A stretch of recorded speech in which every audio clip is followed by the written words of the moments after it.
Hi, this is Asean Now, and you're watching the Weekly Wrap. First up in Malaysia, Sarawak's Chief Minister Tan Sri Adnan Satem died of a heart attack on Wednesday afternoon. He was given a state funeral the next day in Kuching, attended by thousands of people, including politicians, corporate and community leaders, as well as civil servants. Sarawak will observe 7 days of mourning with flags flown at half-mast and all official functions postponed. Next, Malaysian footballer Faiz Subri did his country proud by winning the 2016 FIFA Puskas Award with his physics-defying goal in a league match last year. The FIFA Puskas Award 2016 is Mood Faiz Subri. The 29-year-old garnered nearly 60% of the votes and is the first Asian person to win the award, which he received on Monday at the Best FIFA Football Awards 2016 in Zurich. The Puskas Award was established in 2009 with the likes of Cristiano Ronaldo, Zlatan Ibrahimovic, and Neymar among its previous winners. Now in the Philippines, thousands of Catholic devotees joined a massive procession in Manila on Monday to honor a centuries-old black statue of Jesus Christ called the Black Nazarene. Despite threats of violence by terrorist groups, the procession safely completed its 5-kilometer tour in 22 hours, safely returning before dawn on Tuesday. The Philippine Red Cross reported that it had treated over 2,000 patients, though most of the cases were minor. Still in the Philippines, President Rodrigo Duterte has ordered the government agencies to ensure free access to contraceptives for 6 million people who cannot obtain them. The bid to cut down unwanted pregnancies in poor neighborhoods is likely to be a tough sell in a country that is 80% Catholic. Duterte wants to cut the poverty rate by half before he leaves office, and official data suggests birth control could play a role in achieving that goal. Over in Singapore, police were subject to a baffling confrontation after a man allegedly drove his car into the back of a lorry on Monday. While giving his statement to the traffic police, he suddenly struck at them and fled, but took the time to flash his middle fingers at the 4 cops chasing him. He was eventually arrested, though not before punching one of the policemen. We now head over to Bangkok with our Thailand partner Nation TV for the latest roundup from the Northern ASEAN region.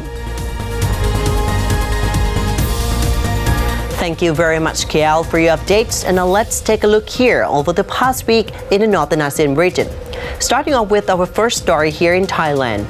Torrential rain causes floods and mudslides in Thailand's southern provinces, affecting more than 1 million people. As of January the 8th, 10 of the 14 southern provinces had experienced flooding. The disaster has so far left 30 people dead. Traffic to and from further south has been disrupted after main roads are inundated by the flood, resulting in heavy traffic congestion. Massive downpours across southern Thailand have led to severe flooding, which has now affected around 370,000 households, or more than 1 million people. And now, moving on to the next story, the defense ministries of Vietnam, Laos, and Cambodia will step up military cooperation via programs to be implemented this year. The agreements, boosting long-standing ties of friendship between 3 countries, mark recent visits by Lao and Cambodian defense ministers to the central city of Da Nang. The Vietnamese and Lao defense ministers agreed to increased sharing of experience in party and political activities, jointly hold celebrations for the 40th anniversary of the signing of the Vietnam-Laos Treaty of Amity and Cooperation, as well as the 55th anniversary of bilateral diplomatic ties. Vietnam and Cambodia agreed to continue implementing bilateral cooperation plans, focusing on defense delegation exchanges, joint patrols in the sea, as well as the search for and repatriation of the remains of Vietnamese volunteer soldiers and experts who died in wars. Moving on, a new crossing of the Cambodia-Laos border, the Trapean Kriel International Border Gate, officially opened on January the 10th.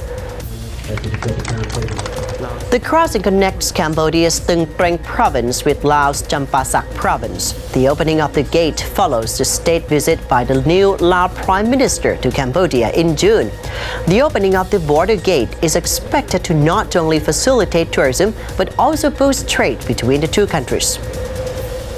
And now let's take a look on Vietnam as traffic in Ho Chi Minh City has worsened, prompting authorities to consider changing office hours to accommodate the traffic situation.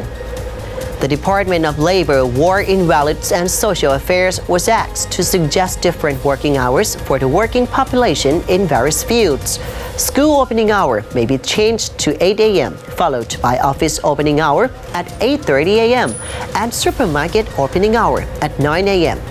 Traffic problems have worsened in the Ho Chi Minh City due to rapid urbanization.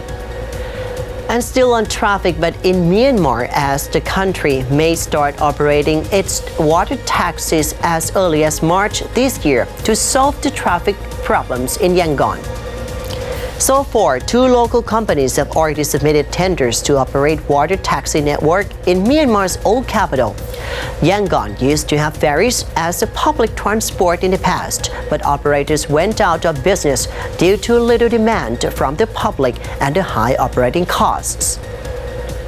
And that's it for this episode of ASEAN Wrap from the Upper ASEAN region. This has been Satapat Patong, and now back to Kuala Lumpur.